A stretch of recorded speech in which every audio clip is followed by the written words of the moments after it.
Bonjour, la séance d'aujourd'hui va porter sur les statistiques descriptives, un sujet qui intéresse une très grande population et notamment les deuxième années gestion hôtelière. Qu'est-ce que ça veut dire statistique? Ça vient du mot latin statistica et qui veut dire état. État collecte des données, interpréter les données et par la suite en tirer une conclusion. Alors, pour une meilleure lisibilité de ces données statistiques, on fait appel à des graphiques qu'on verra tout à l'heure. Je commence par la définition des statistiques. C'est une méthode scientifique dont l'objet est de recueillir, d'organiser et de résumer, d'analyser des données d'une enquête, d'une étude ou d'une expérience, aussi bien que de tirer des conclusions logiques afin de prendre des décisions. Alors, ce domaine, il est utilisé, cette prise de décision, elle est utilisée en économie, médecine, sociologie, biologie, etc., majoritairement dans tous les secteurs. Avant d'entamer le module, il faut tout d'abord lister le vocabulaire statistique. Alors, pour le vocabulaire statistique, je vais commencer par la population. Population, c'est un ensemble d'individus définis par une propriété donnée. Exemple, votre quartier, votre ville ou votre hôtel, votre classe, votre établissement. Vous choisissez une population. Moi, j'ai donné ici un exemple d'une population qui se compose de 100 individus. Elle peut être composée de 20 000 individus comme elle peut être composée de 40 millions d'individus. C'est l'ensemble que vous choisissez. Deux, c'est l'unité statistique. Qu'est-ce que je dis par unité statistique? Je peux aussi parler d'individus, chaque élément de la population. Et sa formule algébrique est représentée par 1 sur 100. Pardon, 1 sur 100, d'où vous avez P est l'unité statistique et N est le nombre d'individus de la population. Ça veut dire que j'ai une classe qui se compose de 24 stagiaires. J'ai Slma qui appartient à 2GH1 par exemple. Je vais dire Slma est l'unité statistique. Comme elle peut être appelée unité statistique, comme elle peut être appelée individu. Alors, je passe. J'ai 3 l'échantillon. Alors l'échantillon, c'est une fraction de la population, c'est un sous-ensemble de la population. Par exemple, j'ai 5 personnes de la population et je vous ai écrit ici en derrière qu'on peut dire l'ayina. Alors 5 personnes, genre que je ne peux pas faire l'étude sur toute la classe, je vais choisir 5 personnes de cette classe. Tout à l'heure, j'ai dit Selma, elle appartient à 2GH1 et Selma est une unité statistique. Maintenant, je vais prendre 5 personnes pour représenter l'échantillon.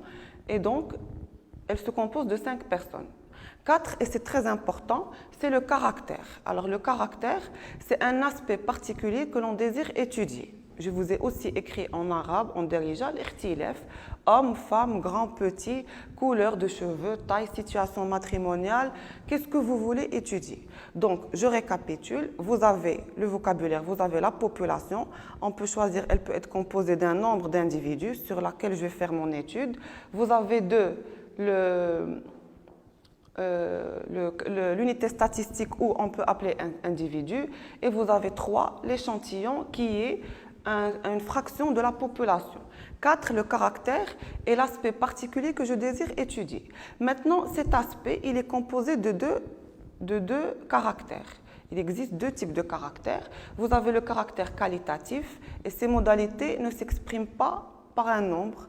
Exemple, vous avez religion, sexe masculin ou féminin, appréciation d'un examen, vous avez situation matrimoniale. Alors tout ça, c'est des caractères qualitatifs. Et vous avez le caractère quantitatif, lui, il est mesurable et ses modalités, ils sont numériques. Genre que ici, je parle d'une qualité et c'est un mot. Et 2, vous avez le caractère quantitatif et c'est un nombre ou un chiffre. Il peut être représenté soit par un nombre décimal ou un nombre complet, entier. Alors, maintenant, je vous ai fait une représentation graphique de ces 2 caractères parce que c'est le plus important, le faucon des statistiques. Alors, vous avez caractères ou variables statistiques. Ils sont répartis en 2. Vous avez le caractère qualitatif. Ces modalités sont non mesurables et ils sont représentés par des mots. Ils sont répartis en 2. Vous avez la variable nominale et vous avez la variable ordinale. Vous avez le caractère quantitatif, est une modalité mesurable, on a dit c'est des nombres. Ils sont répartis en deux, vous avez les variables discrètes et les variables continues. Je retourne au caractère qualitatif. Quand on a dit caractère qualitatif est représenté par des mots, j'ai donné l'exemple de religion, de situation matrimoniale, etc. Mais ils sont répartis sur deux. Vous avez la variable nominale. Alors nominale, ils sont non classés. Genre, je peux dire célibataire, marié, veuve, divorcé, etc. Alors que la variable ordinale, elle est classée par ordre croissant ou décroissant. Genre, vous avez les appréciations, je peux les classer par très bien, bien, assez bien, passable, etc. Je pense que c'est clair. Pour le caractère quantitatif mesurable, alors, lui, ce caractère, il est très important. Donc, vous avez la variable discrète et vous avez la variable continue. Quand je dis une variable discrète, elle est représentée par un nombre ou un chiffre qui est entier. Quand je parle d'une variable continue, c'est une variable décimale. Huma les nombres ou les chiffres qui connaissent la virgule. Genre, je peux dire variable discrète. J'ai un exemple ici. Il existe deux types de caractères quantitatifs. Vous avez le caractère quantitatif discret où j'utilise des nombres complets, sans virgule. Exemple, j'ai 2 enfants, j'ai 6 serpents, 7 étoiles. Donc, c'est pas un nombre, c'est un nombre que vous avez qui est entier ou un chiffre entier. Je ne peux pas dire j'ai 2 enfants et demi. J'ai 2 enfants ou j'ai 4 enfants, j'ai 5 bétails, je ne peux pas dire 5 bétails et demi, etc. Pour le caractère quantitatif continu, alors maintenant c'est un nombre ou un chiffre où on accepte la virgule. Exemple, je pèse ou ce poulet ou cette viande, elle pèse 7,8 kg, j'ai 5 ans et demi, je touche un salaire de 2565,26 dirhams, etc. Donc, il faut insister sur les deux caractères. Je rappelle, le caractère quantitatif discret est un nombre qui est complet et le caractère quantitatif continu est un nombre décimal avec la virgule. Alors, maintenant, je vous ai fait ici, puisqu'on est dans le secteur hôtellerie, je vous ai fait ici une illustration du caractère qualitatif ordinal. Qualitatif, ici, j'ai les catégories de l'hôtel, de 1 jusqu'à 5 étoiles. Je commence avec 1 étoile, 2 étoiles, 3 étoiles, 4 étoiles, 5 étoiles. On remarque qu'ils sont classés. On peut les classer soit par ordre croissant, soit par ordre décroissant, ce que vous voulez. Et ici, vous avez les effectifs des hôtels. Donc, je récapitule. Vous avez la population, j'ai 200. Hôtel. Le caractère, je parle de la catégorie des hôtels. Et pour la nature, c'est un caractère qualitatif ordinal. Qualitatif parce que je parle de catégorie qui est non mesurable et ordinal parce qu'elle est classée par ordre croissant dans le tableau. Alors, ici, vous avez les procédés d'observation des séries statistiques. Avant d'entamer le tableau statistique, vous avez les procédés d'observation des séries statistiques. Il s'agit de relever des données brutes en interrogeant les unités statistiques et pour cela, on a recours à un document dit questionnaire sur lesquels seront relevées toutes les informations sujettes de l'étude. On distingue 2 types de procédés d'observation d'une population donnée, soit le recensement ou enquête exhaustive, soit une enquête non exhaustive ou un sondage. Alors, vous allez me dire, c'est quoi la différence entre les deux? Pour le recensement ou enquête exhaustive, c'est une opération qui consiste à observer et à traiter toutes les unités statistiques. Donc, l'unité statistique, je ne vais pas choisir qu'un seul individu, mais toute la population donnée.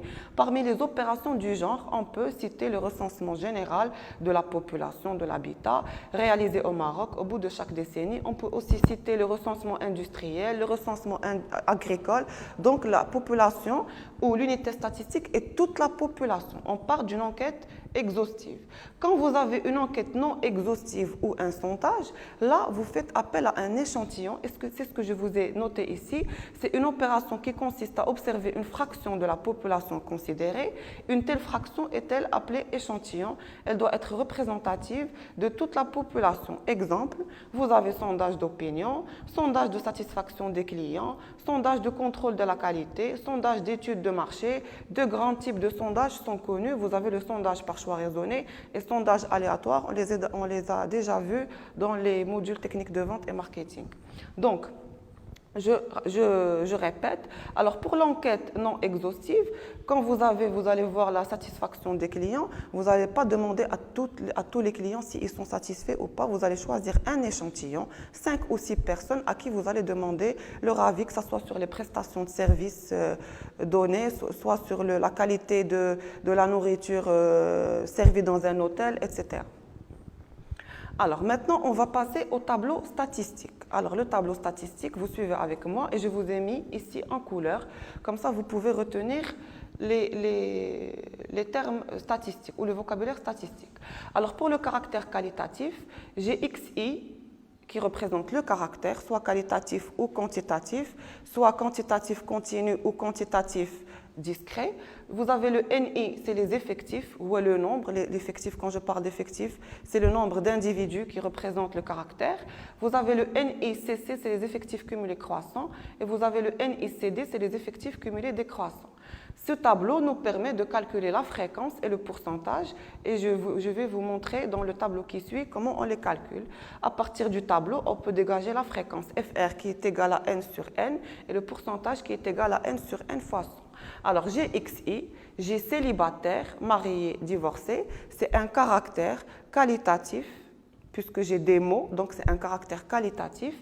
J'ai les NI, les effectifs. Pour calculer les NI cumulés croissants, je pars entre croissant. 30 plus 20 est égal à 50, 50 plus 40 est égal à 90, et j'ai la sommation ici qui est N est égal à 90. Alors, je disais que pour calculer le NI décroissant, de bas en haut, 40 plus 20 est égal à 60, 60 plus 30 est égal à 90. Alors ce tableau statistique, il nous permet de calculer la fréquence et le pourcentage. Fréquence, d'où la fréquence est égale à N sur N majuscule, et PI est égal à N sur N majuscule fois 100. Donc N majuscule, c'est la totalité des effectifs, et vous avez N plus N sur 100, ce que je vais appliquer sur le tableau qui suit. Alors, pardon. Voilà. Alors, en statistique, en fréquence, on rajoute soit 0,1, maximum 0,1 pour avoir 1. C'est-à-dire que même si vous avez ici la totalité est égale à 0,99, je dois obligatoirement rajouter le 0,1 pour avoir le 1. Donc, j'ai les XI, le caractère. On a dit, je répète, c'est un mot, célibataire, marié, divorcé. C'est un caractère qualitatif nominal, parce qu'il n'est pas classé par ordre croissant ou décroissant. Les NI, c'est les effectifs. Et la fréquence, j'applique la relation 30 sur 90 est égal à 0,33, 20 sur 90 est égal à 0,22, 40 sur 90 est égal à 0,44. La totalité, elle va me donner 0,90. En fréquence, on a le droit de rajouter 0,1 pour avoir 1. Alors, pour le pourcentage, c'est facile. La fréquence fois 100. Vous avez 0,33 fois 100, 0,22 fois 100 et vous avez 0,44 fois 100. Et donc, la totalité, vous aurez 99% de fréquence. Alors, le caractère, on a vu le caractère qualitatif, le caractère quantitatif, et le caractère quantitatif, il était réparti en deux, caractère quantitatif continu et caractère quantitatif discret. Le caractère quantitatif discret, on a dit que c'était un nombre entier. Soit vous avez 2 enfants, vous ne pouvez pas dire 2 enfants et demi. Alors, pour le caractère quantitatif continu, lui-même, il est réparti en deux. Vous avez le caractère quantitatif continu légal et le caractère quantitatif illégal. C'est quoi la différence entre les deux? La différence, c'est tout simplement le AI. Le AI, on l'appelle l'amplitude. Elle est égale à quoi l'amplitude? C'est B moins A. Alors les XI, donc le caractère quantitatif continu, on a dit c'est des nombres décimales, c'est des nombres avec virgule. Et les virgules, on ne peut pas les classer. Donc on les met dans un intervalle, comme ici présent. XI, elle est dans la classe où on appelle aussi classe 10-15, 15-20, et entre 20 et 25 ans par exemple, parce que puisque l'âge, je peux avoir l'âge 10 ans et demi, 10 ans et 5 mois, donc c'est un nombre décimal, donc je mets des intervalles, les enfants qui ont l'âge entre 10 et 15 ans, les jeunes entre 15 et 20 ans, et les adultes entre 20 ans et 25 ans. J'ai les NI, les effectifs, j'ai ici le CI. Le CI, on l'appelle centre de classe, et c'est A plus B divisé par 2. L'amplitude, le AI, qui fait la différence entre les deux caractères, vous avez B moins A est égal à 5. Puisqu'elle est égale pour toutes les cases, donc c'est une amplitude, c'est un caractère quantitatif continu à amplitude égale. Pour le deuxième tableau, alors j'ai la même chose, je parle aussi de l'âge entre 0 et 5 ans, 5, 10 ans, 15, 25 ans et 25, 35 ans. J'ai les NI. Alors maintenant, quand je vais calculer l'amplitude, je vais faire 5 moins 0, ça va me donner 5 pour la première case, 5 pour la deuxième case, et 10 pour la troisième et 10 pour la quatrième case. Donc ici, quand je vais faire B moins A, ça va me donner une différence des cases. Pour ce tableau, on va l'appeler alpha. L'amplitude, alpha. Et donc alpha, je dois chercher l'amplitude et dans ce cas-là, c'est l'amplitude qui va être choisie. Soit vous pouvez choisir soit le 5, comme vous pouvez choisir le 10. L'amplitude, elle est choisie quand vous avez un caractère quantitatif illégal. Alors maintenant, quand j'ai alpha et j'ai l'amplitude, je dois chercher le NI corrigé. Donc, je dis NI puisque j'ai un XI qui est différent des autres, j'ai une amplitude différente, donc je dois chercher un NI corrigé. Comment je fais pour calculer le NI corrigé? Alors, tout simplement, vous avez 40 fois 10 sur 5, 30 fois 10 sur 5, 10 fois 10 sur 10, 14 fois 10 sur 10. C'est NI fois AI sur alpha. Et je vous ai mis aussi ça sur le diapositive. Alors, sur la diapositive, pardon. Donc, vous avez concernant le premier tableau, pour calculer le centre de classe, je fais A plus B divisé par 2. AI, c'est l'amplitude, et AI est égal B moins A. Pour le deuxième tableau, vous avez alpha, c'est plus le AI, c'est alpha B moins A, et c'est AI qui est choisi, vous faites ce que vous voulez. Après, vous cherchez le NI corrigé. Pardon, ici c'est une erreur. NI corrigé, donc est égal NI fois AI sur alpha. Pour AI, on peut choisir soit 5, soit 10. Et pour le calcul, vous faites 40 fois 10 sur 5 pour la première, pour la deuxième, pour la troisième et pour la quatrième. Alors maintenant, je vous, bien sûr, puisqu'on est dans le secteur hôtellerie, je vous ai fait une illustration par rapport hôtel et nombre de chambres. Donc la population, c'est P, c'est les hôtels. Le nombre des individus ou les unités statistiques, c'est 10 hôtels. Le caractère XI et le nombre de chambres par hôtel. La nature du caractère, c'est quantitatif, discret ou discontinu. Pourquoi quantitatif? Parce qu'il est mesurable. Nombre de chambres, elle est mesurable. Et discrète parce que c'est des nombres entiers. Ou alors, les modalités, vous avez M, 20 chambres, 40 chambres, 60 chambres, 100 chambres, et l'effectif NI, 1 hôtel, 3 hôtels, 2 hôtels, 4 hôtels. Ces données, je vais les illustrer dans un tableau statistique. Alors, pour le tableau, on a illustré sur le tableau statistique, vous avez les chambres XI, les effectifs NI, effectifs cumulés croissants, effectifs cumulés décroissants, la fréquence et le pourcentage. Alors, pour l'effectif cumulé croissant, je fais 1 plus 3 égale à 4, 4 plus 2 est égal à 6 et 6 plus 4 est égal à 10. Effectif cumulé décroissant, de bas en haut, vous avez 4 plus 2 est égal à 6, 6 plus 3 est égal à 9 et 9 plus 1 est égal à 10. Pour la fréquence, on fait NI sur N majuscule. Alors, NI, c'est 1, sur N majuscule, c'est 10, ça va me donner 0,1, 0,3, 0,2 et 0,4. Pour le pourcentage, je multiplie par 100 et j'ai 10%, 30%, 20 et 40%. La totalité, ça me fait 100%. Alors maintenant, tout à l'heure, je vous ai dit que pour une meilleure lecture des données, vaut mieux les interpréter en graphique. Donc la séquence numéro 2 ou le chapitre numéro 2, c'est le graphique. Alors le graphique est une représentation d'une ressortie d'une partie de l'information suivant une variable aléatoire. On travaille soit avec les NI, les effectifs, soit avec la fréquence, soit avec le pourcentage. Vous choisissez ce que vous voulez pour interpréter le graphique. Alors maintenant, pour la première variable, c'est la variable qualitative. Qualitative, comme tout à l'heure je vous ai montré, et je répète encore, c'est des mots, soit célibataire, soit marié, soit la religion, soit je vous parlais de la couleur des yeux, la couleur des cheveux. Vous choisissez la variable que vous voulez, mais je parle de qualitative. Alors cette variable qualitative, elle est représentée soit par un diagramme à barres séparées, soit par un diagramme circulaire.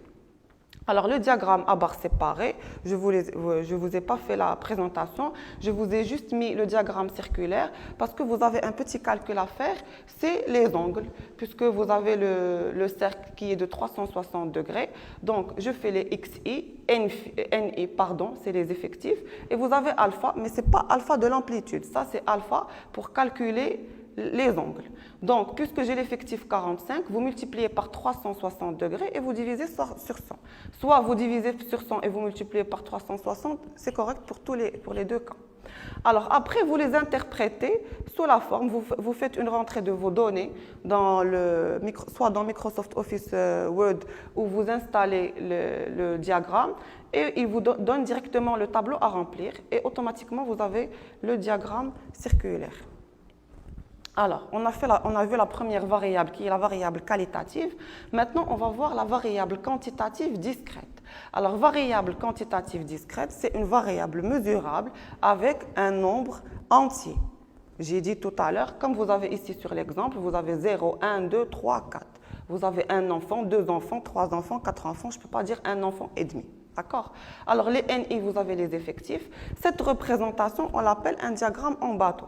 Toujours, vous avez les XI horizontalement et vous avez les NI verticalement. On peut l'appeler diagramme en bateau sous forme de points ou vous pouvez mettre carrément des lignes verticales. Alors, après, maintenant, ce que vous devez connaître maintenant, c'est la variable quantitative continue. Alors, la variable quantitative continue, elle est répartie en deux. Vous avez la variable quantitative continue à amplitude égale, où vous avez alpha égale, et vous avez la variable quantitative continue à amplitude illégale, où vous avez alpha qui est différent. Alors maintenant, pour tous les deux, pour la variable quantitative, en général, vous avez un histogramme à barres collées. Sauf que sur l'application, je n'ai pas trouvé de barres collées, donc je vous ai mis les barres séparées. Mais je vous ai mis ici en couleur que c'est un diagramme histogramme collé avec une série à amplitude égale. Alors l'amplitude, ce que vous avez travaillé avant en géographie, Soulem, l'échelle, l'amplitude quand la 5, pardon. Alors, parce que j'ai 25 moins 20 est égal à 5, 30 moins 25 est égal à 5, 35 moins 30 est égal à 5 et 40 moins 35 est égal à 5. Donc ici, j'ai une amplitude qui est égale à 5. L'amplitude égale à 5, c'est ce qu'elle est représentée sur votre graphique ou votre histogramme où je remonte par 5 l'échelle. Les NI, vous avez les effectifs et vous faites une représentation graphique de votre intervalle. Alors, maintenant, vous avez le graphique à variable quantitative, série continue à amplitude illégale. Amplitude illégale, je vais voir que 5 moins 0,5, 10 moins 5, 5, mais 15 moins 10, 5. Et sinon, j'ai 10, 25 moins 15, 10 et 35 moins 25, 10. Donc ici, j'ai une amplitude illégale. Donc quand j'ai une amplitude illégale, je dois chercher à calculer le NI corrigé. Donc NI corrigé pour le calculer, comme tout à l'heure, ce que je vous ai montré, on a ici le alpha. Donc, c'est B moins A pour remarquer que j'ai une amplitude illégale. Par la suite, je fais l'amplitude choisie. Moi, j'ai choisi 10. Vous pouvez, vous, choisir 5. C'est à vous de choisir. Chacun fait ce qu'il veut. Soit vous avez le 5, soit vous avez le 10. Et par la suite, vous faites le NI corrigé. Donc, je ne vais pas faire NI, je NI corrigé. J'ai une amplitude illégale. Donc, NI corrigé, je fais NI fois XI sur alpha pour calculer ce qu'on a appliqué tout à l'heure pour le NI corrigé. Et j'ai 80, j'ai 60, j'ai 12, j'ai 10 que j'interprète encore avec un histogramme à barres collées. Donc, ils doivent être collés l'une à l'autre. Donc, ici, je mets les intervalles, les XI ou les NI verticalement. D'accord? Alors, maintenant, j'ai fini avec le tableau statistique. On va passer à la séquence 1 du chapitre. Vous avez le mode. Alors, c'est quoi le mode? C'est un paramètre correspondant à la valeur des caractères le plus élevé et correspondant à la majorité de la population. Je vous ai mis ici encore un caractère qualitatif. C'est sous forme de mots, Rabat, Salé, Casa, Tanger. Et le mode, alors la série suivante, elle correspond à la vie natale. Bon. XI, les NI, vous avez les effectifs. Le mode, c'est CASA. Pourquoi CASA? Parce qu'il correspond à la majorité des effectifs. Je vous donne un exemple. Vous avez une classe qui se compose de 24 stagiaires. Alors, ces 24 stagiaires, vous avez la population, c'est les stagiaires. L'unité statistique, c'est une personne de la classe de 2GH1 par exemple. Et l'échantillon, je peux prendre 5 personnes de la classe. Maintenant, pour calculer le mode, j'ai par exemple Nouhaila qui a eu 17 de moyenne. Donc Nouhaila, elle est toute seule. Donc pour moi, c'est Nouhaila qui est le mode. Parce qu'elle a eu la note la plus élevée de la classe. Nouhaila est la classe modale du tableau statistique. Alors, maintenant, le mode, vous avez plusieurs types de tableaux de caractère modal. Ici, vous avez un caractère quantitatif discret. Ce qu'on appelle ça, c'est une série unimodale. Et là, dit une seule personne qui a eu 18 de moyenne. Donc, c'est unimodal. Quand j'ai deux personnes qui ont eu 2 notes, Nouhaïla et Mohsi Mohamed, par exemple, qui ont eu 16 de moyenne, c'est une série bimodale. Alors, quand vous avez un caractère toujours, vous avez 3 personnes qui ont eu 20 de moyenne, par exemple, on l'appelle une série plurimodale. Et quand vous avez toute la classe qui a eu la même moyenne, là, il n'y a pas de mode, ça n'existe pas de mode. Donc, le mode, ça existe quand vous avez un effectif plus élevé ou une note plus élevée ou une donnée plus élevée. Alors maintenant, pour le caractère quantitatif continu. C'était clair. Pourquoi? Parce que j'avais des caractères qualitatifs, rabat, salé, etc. Et j'avais des caractères quantitatifs discrets où j'avais des nombres qui sont entiers. Maintenant, on a le caractère quantitatif continu où j'ai des intervalles où on appelle des classes qui sont des nombres décimales qui sont je pèse par exemple 75 kg,2 ou j'ai 1,77 m ou 78, donc c'est avec la virgule. Pour calculer le mode, j'applique la relation. Alors vous suivez avec moi, MO, elle est représentée par la lettre MO, est égale L1 plus D1 fois AI, AI c'est l'amplitude, D1 plus D2, dont L1 est le début de l'intervalle. Et le début de l'intervalle. Donc, d'abord, on commence par calculer les D1, les D2, le AI et le L1. Par la suite, on calcule le mode. Comment on fait pour calculer? Donc, dans un premier temps, je cherche sur le tableau où existe le mode. J'ai remarqué que la moyenne ou la note la plus élevée est 50. Donc, pour moi la classe modale est le 30-35. Donc, elle est 50, elle est dans l'intervalle 30-35.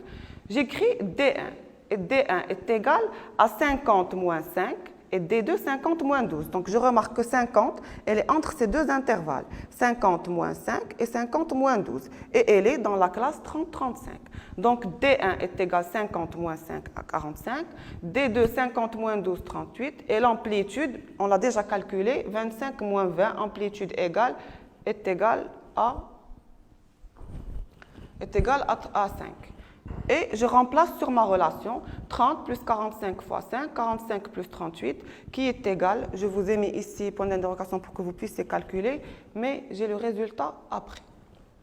Donc, je remarque que je fais un autre exemple, la même chose, j'ai ici la répartition des salaires des employés de l'entreprise. Alors, si je vous demande c'est quoi la classe modale, vous allez me dire c'est 32.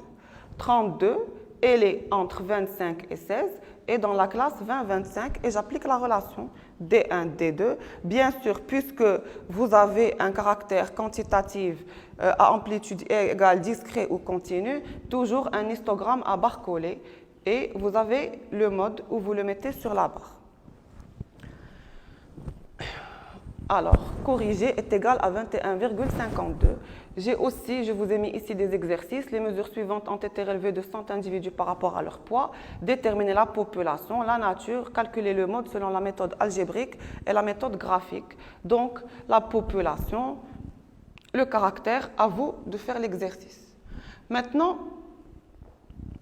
population, 100 individus, caractère, le poids, la nature quantitative continue et c'est un mode unimodal puisque vous avez une seule valeur qui est élevée. D'accord? Donc maintenant sur le tableau, vous avez un autre tableau où vous avez l'amplitude illégale. Tout à l'heure, on avait vu une amplitude égale, 20, 25, 25, etc. C'est une erreur. Maintenant, on va voir à amplitude illégale. Alors, amplitude illégale, toujours on cherche le NI corrigé. Donc, on fait alpha, le AI, et après on calcule le NI corrigé. Et par la suite, donc, je ne dis NI ou le mode, parce que si je voulais calculer tout à l'heure, je vais choisir NI le mode. Non, parce que j'ai une amplitude illégale, donc je fais le NI corrigé et j'aurai le 36 comme classe modale. La correction et comment on fait pour interpréter, je vais dire que la majorité des individus ont un poids égal à 73,40. Alors maintenant, un exercice aussi.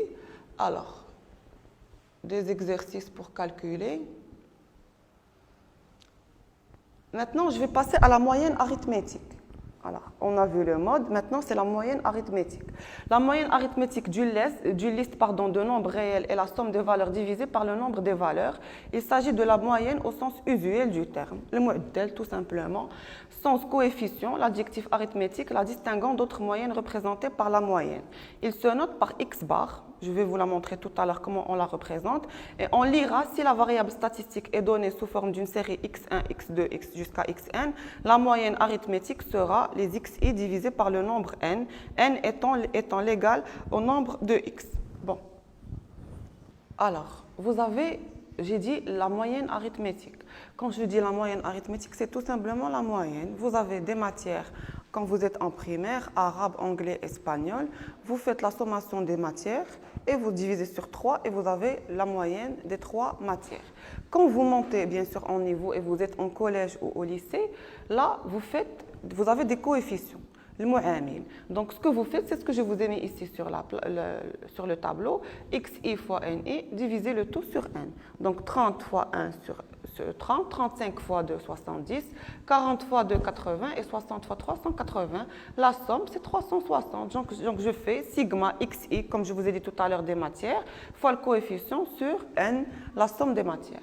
360 sur 8 matières. Sur 8, le total des coefficients des matières est égal à 45. Pour la série où je vous ai dit, vous étiez en primaire et vous devez calculer, là vous faites G2 en arabe, 6 en français, 8 en anglais, etc. Et je divise sur la somme des matières que j'ai et j'ai la moyenne arithmétique. Donc là, je vous ai fait la moyenne arithmétique pour le caractère qualitatif et pour le caractère quantitatif discret. Pour le caractère quantitatif continu, on va le voir par la suite. Alors, ici, vous avez le caractère continu, moyenne arithmétique, concernant la répartition des notes. Alors ici, pour le caractère continu, j'ai des intervalles des classes. Donc là, qu'est-ce que je fais? Je dois calculer le centre de classe. Quand j'ai la moyenne du caractère continu, ce n'est pas comme le caractère qualitatif et le caractère quantitatif discret, où j'ai xi, ni et j'ai que la somme des moyennes. Là, je dois calculer le centre de classe et je vous ai présenté comment on calcule le centre de classe. Je fais a plus b divisé sur 2. Donc ci, c'est 2,5, ci 7,5, 13 et 18. Et maintenant, au lieu de multiplier fois xi, je multiplie fois ni. Fois ci, pardon. Donc ni, ci, et le centre de classe, il remplace les xi. Et je calcule bien sûr le corrigé. Je fais le centre de classe. Après, je calcule la moyenne x bar. X bar est égal sigma de ni, ci sur n. Donc, après, on a la médiane. Donc, on a vu le mode. On a vu la moyenne arithmétique. Maintenant, vous avez la médiane. On appelle médiane une série classée par ordre croissant ou décroissant la valeur du caractère qui partage deux parties égales les effectifs. Genre, je peux dire la même classe, la même population, j'ai la moitié de la classe qui ont eu plus de 10 de moyenne et j'ai l'autre moitié qui est inférieure à 10 de moyenne. Donc, le 10, pour moi, c'est la médiane. Donc, c'est la valeur du caractère telle que la moitié, 50% inférieure ou supérieure. Alors, pour le cas d'un caractère continu, tout simplement, je fais la méthode algébrique à plusieurs étapes. Donc, je commence par la première étape où je dois calculer le rang. Le rang, tout à l'heure, le nombre de classes, je divise sur 2. Rang est égal n sur 2. Après, je détermine la classe médiane à traiter. Le rang est déjà calculé en cherchant la colonne des effectifs cumulés croissants. Alors, donc la médiane, on travaille avec les effectifs cumulés croissants. Vous avez calcul de la médiane par la méthode d'interprétation linéaire. Exemple, j'ai le salaire des employés des entreprises. J'ai le tableau. Ils nous ont dit que la médiane, elle se calcule avec les NI cumulés croissants. Donc, j'ai les classes modales, j'ai les NI. NI cumulés croissants, 9 plus 25, 34. 34 plus 32, 66. Et 66 plus 16 est égal à 82. Donc, le rang, je fais n sur 8. Pardon, n sur 2, c'est une faute ici. Alors, n sur 2 est égal à 82 sur 2, c'est 82. divisé sur 2 puisque c'est le rang. On a dit la relation le rang est égal à n sur 2. Donc j'applique ma relation et j'ai le rang est égal à n sur 2. Ça me donne 41. Je cherche le 41. Alors là, le 41, il est entre 34 et 66. Je cherche le plus élevé parce qu'il doit être aux alentours. Donc 34 et 66. Je pars à la classe modale, c'est 66. Et je fais mon calcul. Donc la classe médiane est donc 20-25. Donc 20-25, j'applique la relation. Je mets la médiane au milieu. Sous la médiane, je mets le rang 41. La médiane, elle est entre 20 et 25, c'est la classe médiane. Et elle est entre 34 et 66, puisqu'elle est là. Puisque la médiane, elle doit se retrouver ici. Donc, pour calculer, qu'est-ce que je fais? Tout simplement, je fais médiane, je commence avec la médiane. Médiane moins 20 sur 41 moins 34 est égal 25, je commence par là, pardon, 25 moins 20 sur 66 moins 34. Et donc, je calcule. Donc, médiane moins 20 est égal à 25 moins 20 sur 66 moins 34. Bien sûr, divisé, elle devient fois 41 moins 34. Et la médiane, à la fin, est égale à 21,09. Alors, comment je vais interpréter? Je vais dire que la moitié, 50% des salaires inférieurs à la médiane, et la moitié, 50% des salaires est supérieure à la médiane. Donc, la moitié des salaires est inférieure à 21,09 et la moitié des salaires est supérieure à 21,09. Bon. Ici, je vous ai aussi mis des exercices qu'on va revoir dans des séances prochaines, dans les séances de travaux pratiques. Vous avez l'âge des étudiants dans une école, donc vous avez les intervalles XI, les effectifs NI, et j'ai les NI cumulés croissants. Toujours, quand je veux calculer la médiane, je calcule les NI cumulés croissants, 26 plus 72, 72 plus 83, et 83 plus 30, et j'ai à la fin les 211 que j'ai pour le N majuscule. Voilà, je vous ai fait le corrigé. Alors, le rang, n sur 2, donc 211 sur 2, puisque j'ai la somme de 211, donc je cherche le rang. 211 sur 2. 211 sur 2 est égal à 106. Donc, la médiane, ME, elle est représentée par la lettre ME. Elle se trouve dans l'intervalle 10-12. Donc, je reviens et je trouve qu'elle se retrouve ici, donc dans l'intervalle 10-12, et elle est entre 90 et 181. D'accord. Donc, je commence, je mets médiane entre 10 et 12. Sous la médiane, j'écris le rang 106 et je la fais classe modale 90-181. Je commence médiane moins 10 sur 106 moins 90 est égal à 12 moins 10 sur 181 moins 98. Donc, la médiane moins 10 est égale, donc je calcule. Et j'ai fois 106,98 et à la fin, la médiane, elle va être égale à 10,19. Pour l'interprétation, comme tout à l'heure, la moitié, 50% des étudiants ont l'âge inférieur à 10,19 et l'autre moitié, 50% ont l'âge supérieur à 10,19. Donc, je continue. Vous avez les quartiles. Alors, la médiane, elle divise sur 2. Maintenant, les quartiles, elle va diviser sur 4. On va comprendre. Donc, je vous ai mis ici un exemple très simple pour saisir et comprendre comment on peut trouver le Q1 et le Q2. On a 100 dirhams. Donc, 25% de 100 est égal à 25 dirhams ou bien 100 fois le 1 quart, 1 sur 4 est égal à 25 dirhams. 50% de 100 est 50 dirhams ou bien 100 fois 2 sur 4 est égal à 54, les deux quarts. 75% de 100 ou bien les 100 fois le 3 quarts est égal à 75 dirhams et 100% de 100 ou bien fois 4 est égal à 100 dirhams. Donc j'ai fait une représentation. Vous avez Q0, Q1, Q2, Q3 et Q4. Donc j'ai toute la classe, toutes les données qui sont divisées en deux. Donc ça c'est la moitié, ça me donne la médiane, qui est bien sûr en parallèle avec le Q2, puisque le Q2 aussi, je cherche la moitié, puisque je multiplie fois 2 sur 4, 2 sur 4 c'est 1 sur 2. Donc c'est la moitié.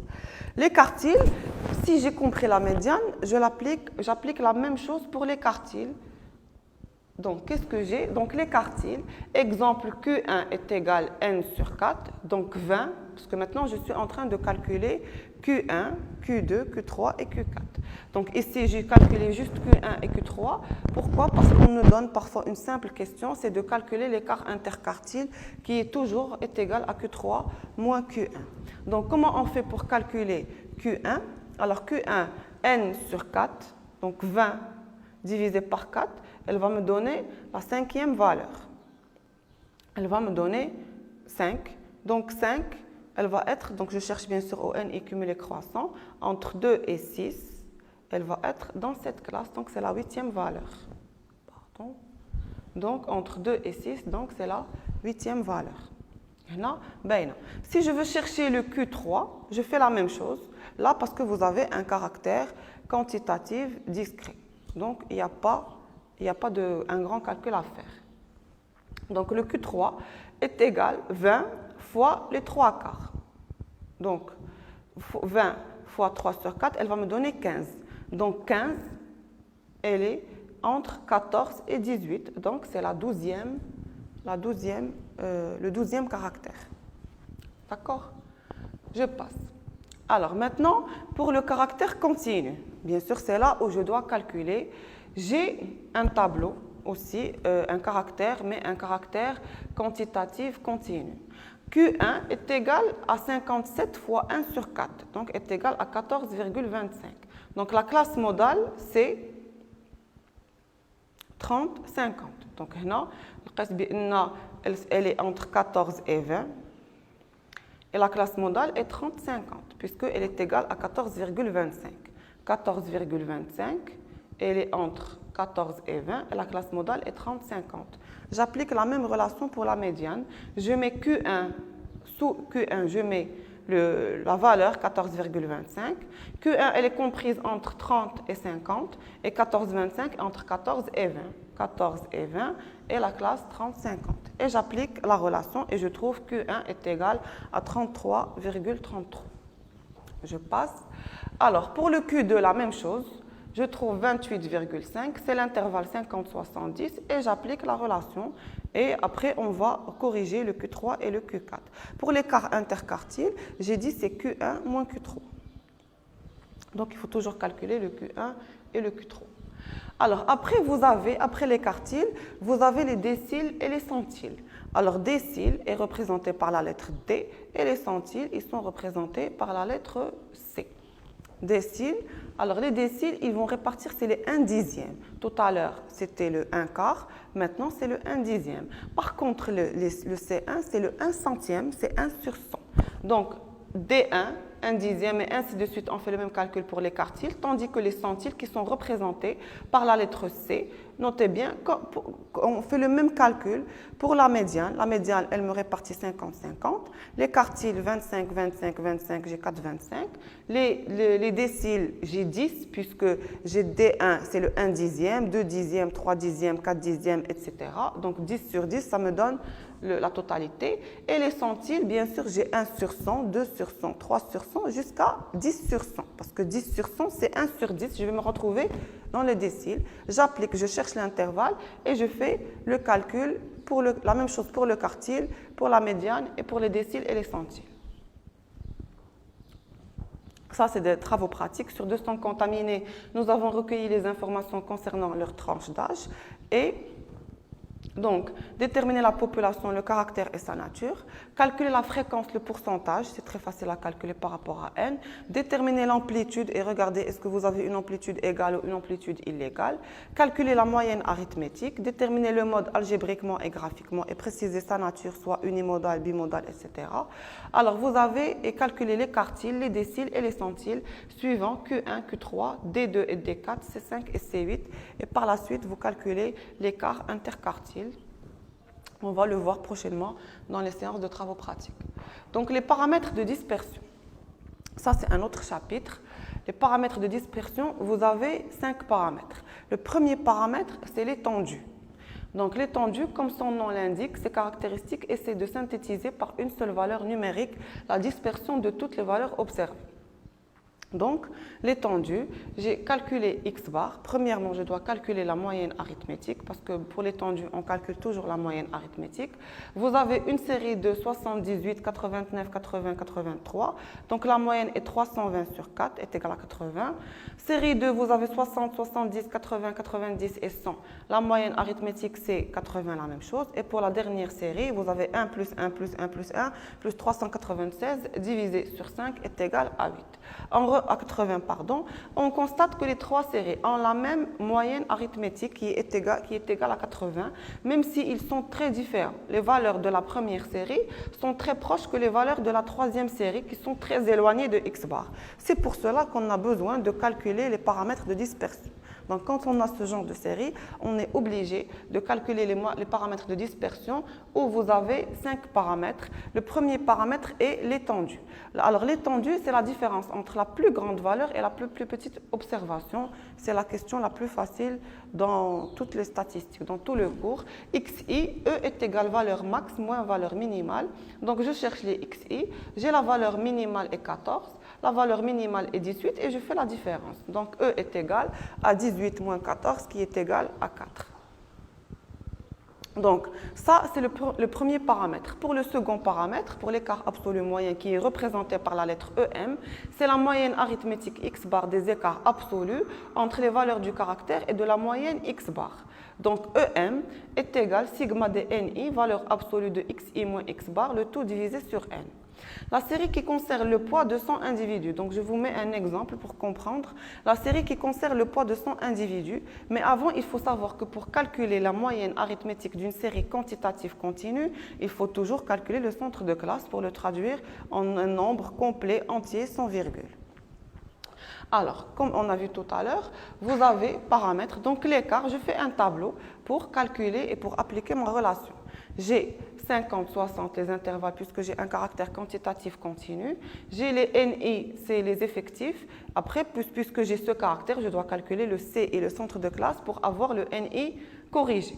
Donc, par la suite, je fais mon NI corrigé et bien sûr CI, elle remplace toujours le XI puisque vous avez un caractère quantitatif illégal. Alors, maintenant, qu'est-ce que j'ai ? J'ai la valeur absolue. La valeur absolue, comme vous savez, si vous avez un nombre négatif, il devient un nombre positif, ou un chiffre négatif, il devient un nombre positif. Alors, CI moins x bar, la valeur absolue, je fais CI 57,5 moins x bar. D'abord, je commence par calculer la moyenne arithmétique qui est x bar, qui est égale à sigma de xi ni sur n, d'où x bar est égal à 6775, le tout sur 100, puisque le CI, il remplace le XI, donc vous voulez dire CI au lieu de XI, qui est égal à 67,75. Après, je calcule le CI moins la moyenne arithmétique, qui est 57,5 moins 67,75. Donc 57,5 moins la moyenne arithmétique qui est 67,5, et je remarque qu'il est égal à moins 10,25. Donc, moins 10,25, quand j'ai la valeur absolue, ça devient 10,25. Et j'applique pour toute la continuité du tableau. Ici, moins 5,25, vous aurez 5,25, 0,25, 4,75 et 9,75. Par la suite, quand je fais ce calcul, je multiplie par n. Donc, j'ai 123 ici. Je vous ai mis ici l'explication. Je dois multiplier 12 fois 10,25. 10,25 fois 12. 89,25, je fais 5,25 fois 17. 0,25 fois 36, 4,75 fois 24 et 9,75 fois 11. Et j'ai à la fin 442,5. J'applique ma relation. L'écart absolu est égal à sigma de NI, valeur absolue de XI moins X bar, divisé sur N, qui est égal à 442,5. Je reviens, 442,5. Le tout divisé sur N. N dit il y a 100. D'accord. Donc, vous avez le deuxième. Donc, on a vu l'étendue, qui est valeur maximale moins valeur minimale. Vous avez l'écart absolu moyen. Je vous ai montré la relation, comment on le calcule. Pour le troisième paramètre, vous avez l'indice de dispersion. Alors, l'indice de dispersion, c'est la relation. Vous devez à la base calculer l'écart absolu moyen et vous le divisez sur la moyenne arithmétique. Donc, EM sur X bar, le tout fois 100, 4,42 divisé sur 67, ça me donne, alors, 4,42 c'est l'écart absolu moyen. Je divise par 67,75, c'est la moyenne arithmétique, et je multiplie le tout par 100. Alors pour la série 1, X bar, c'est un exemple, une moyenne arithmétique de 52 avec un étendu de 2, l'indice de dispersion c'est 2 sur 52 fois 100 qui est égal à 3,84%. Pour le quatrième paramètre, c'est la variance. Alors la variance, on appelle variance la moyenne des moyennes arithmétiques des carrés de l'écart entre les valeurs des caractères et de la moyenne X bar. Alors elle est représentée par la lettre Vx qui est égale à sigma des ni, entre parenthèses vous avez xi moins x bar le tout au carré, divisé sur n. On applique la relation. L'écart type, c'est tout simplement, il est représenté par... et il est égal à racine carrée de la variance. Alors, on va appliquer ça.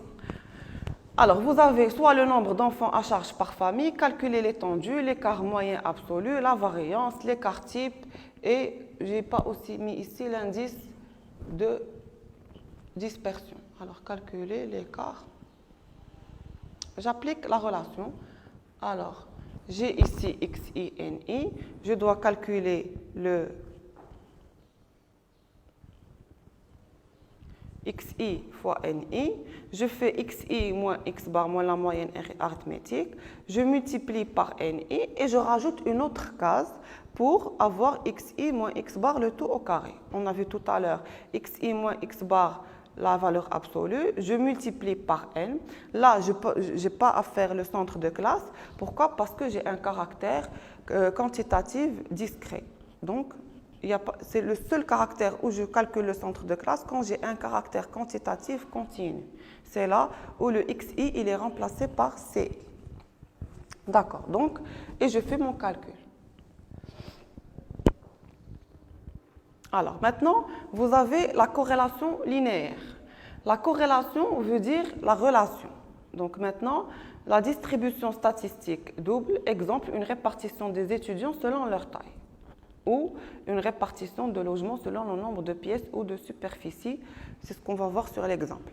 Alors la corrélation, quand je parle de corrélation, ça veut dire, c'est tout simplement la relation entre deux variables. Tout à l'heure, on a travaillé avec une seule variable, la couleur de cheveux, la religion, les catégories d'hôtels, situation matrimoniale, etc. Maintenant, je veux connaître la relation entre deux variables. Par exemple, la relation entre le poids et la taille. Je peux dire pour un 75, je dois peser 75 kg ou 73 kg. Donc, je dois remarquer la relation entre les deux. C'est ce qu'on appelle la relation. La corrélation, pardon. Alors, on va voir un exemple. J'ai mis ici... l'exemple, c'était une répartition de logements selon le nombre de pièces et de superficie. Donc, j'ai nombre de pièces dans un appartement avec automatiquement la superficie. J'ai mes données ici. Comment je fais? Alors, ici, j'ai les pièces, le nombre de pièces, et ici, j'ai les superficies entre 10 et 30 mètres carrés, 30 et 50 mètres carrés, 50 et 70 mètres carrés et 70 et 80 mètres carrés. Alors, pour les pièces, ça, c'est mes données. Donc, j'ai 3, j'ai j'ai un appartement ici, un appartement, 14 appartements, 3. Alors, comment je fais pour interpréter ceci? Qu'est-ce que je vais dire? Je vais dire combien j'ai d'appartements qui ont une seule pièce et entre 10 et 30 mètres carrés. Vous allez me dire, on a 3. Combien j'ai de pièces? Pour un appartement d'une seule pièce, je veux une superficie de entre 30 et 50 mètres carrés. Combien j'ai d'appartements? J'ai un seul appartement. Cherchez-moi le nombre d'appartements entre 30 et 50 mètres carrés avec 2 pièces. Vous allez me dire c'est 14. Cherchez-moi un appartement entre 70 et 80 mètres carrés avec 3 pièces. Je vais vous dire il y en a 4. C'est clair. Ici, j'ai 2 variables. Les pièces, c'est un caractère quantitatif entier, discret. Et ici, vous avez un caractère quantitatif continu, puisque vous avez la superficie. Donc, la superficie, 12,5 mètres carrés. D'accord? Mais pour les pièces, je ne peux pas dire j'ai une pièce et demie. J'ai une pièce ou deux pièces ou trois pièces, etc. Donc, j'ai ici deux caractères. Tout à l'heure, je parlais de XI. Maintenant, j'ai deux caractères, c'est XI et YI. D'accord. Donc, entre XI, je fais le total. Donc, j'ai mes données. Je fais le calcul du total. 3 plus 1 est égal à 4. 3 plus 14 plus 1, 18. 1 plus 7 plus 4, 12. 10 plus 7, 17. Et 6, j'ai 6. Je fais la sommation des cas. Donc, total, j'ai 57 ici pour les superficies et total, pour les pièces. Et j'ai pour la superficie aussi 57. J'ai le même nombre. D'accord. Alors, après, qu'est-ce que je dois faire? Alors maintenant, les appellations, ils vont changer. La distribution, elle va s'appeler distribution marginale. Donc, je fais deux tableaux où je dois résumer mes données. J'ai les XI ici et les YI. Les XI, c'est les pièces et les YI, c'est les superficies. Caractère quantitatif discret, caractère quantitatif continu, mesurable avec un nombre entier, mesurable avec un nombre décimal. D'accord. Alors maintenant, je recopie 1 avec 4, 2 avec 18, 3 avec 12, 4 avec 17 et 5 avec 6. La même chose pour les YI, 10, 30, 4, 30, 50, 16, 50, 70, 20 et 70, 80, 17. Donc, c'est ce que j'ai recopié ici pour les deux tableaux. Maintenant, qu'est-ce qu'on doit faire? On passe à l'indépendance linéaire ou, pardon.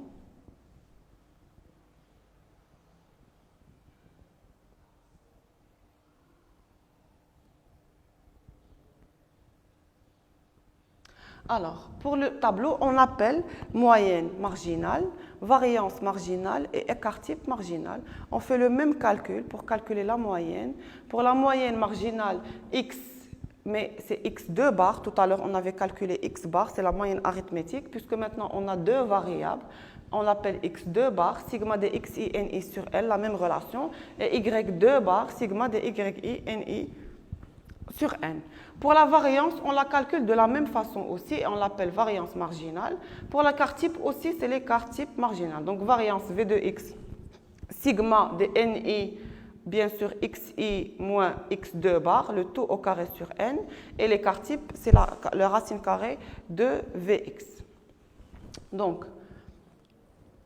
maintenant, vous avez l'indépendance linéaire.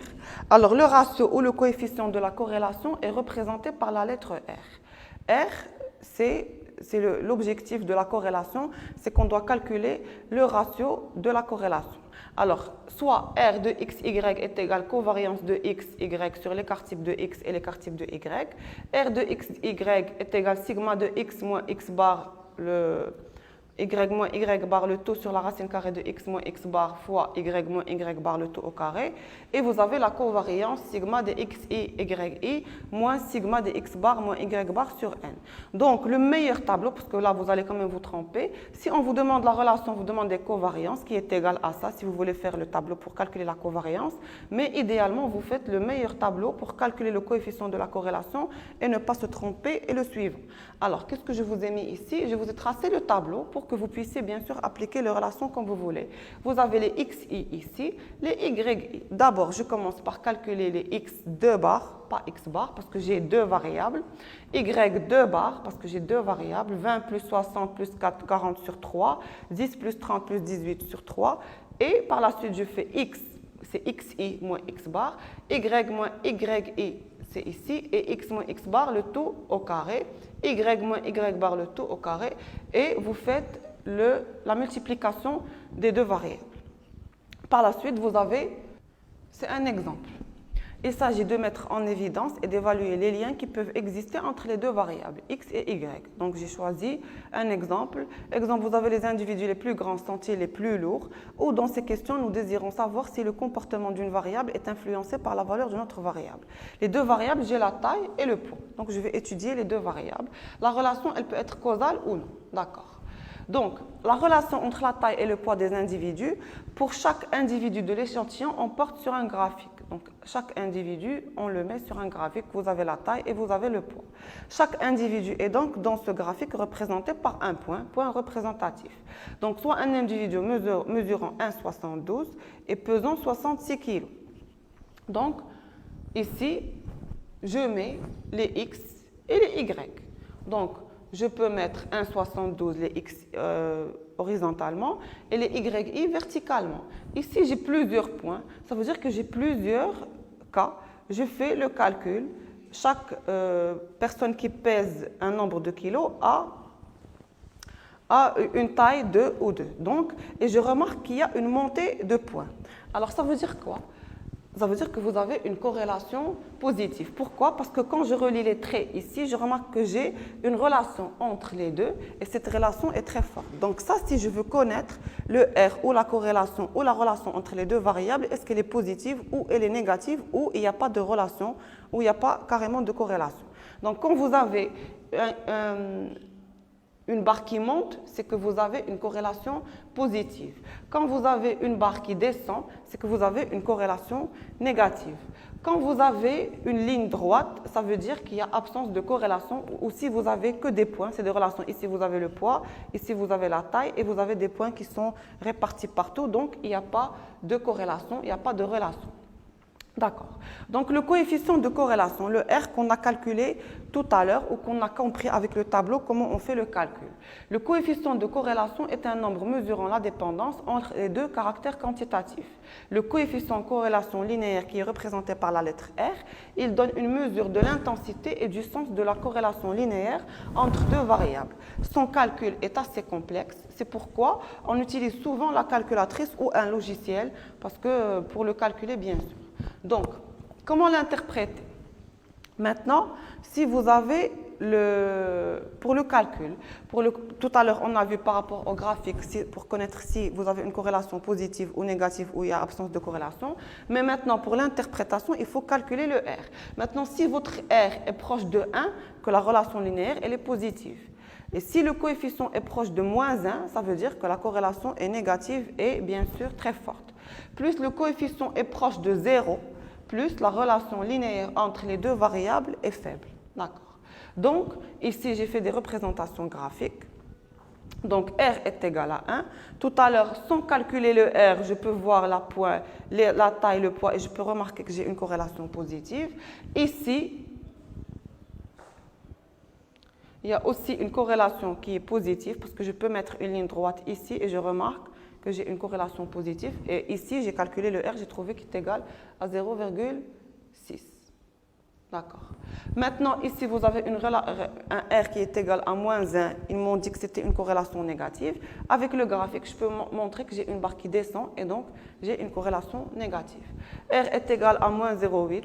Ça veut dire qu'il n'y a pas de corrélation ou vous avez carrément une corrélation qui est négative puisque vous avez aussi une barre qui descend. R est égal à 0, pas de corrélation. Vous remarquez qu'elle est répartie partout. Et la même chose, ça veut dire qu'il n'existe pas de relation. D'accord. Maintenant, comment l'interpréter? Corrélation plus 1, c'est une corrélation parfaite. Corrélation négative parfaite. Et R est égal à 0, c'est carrément absence de corrélation. D'accord.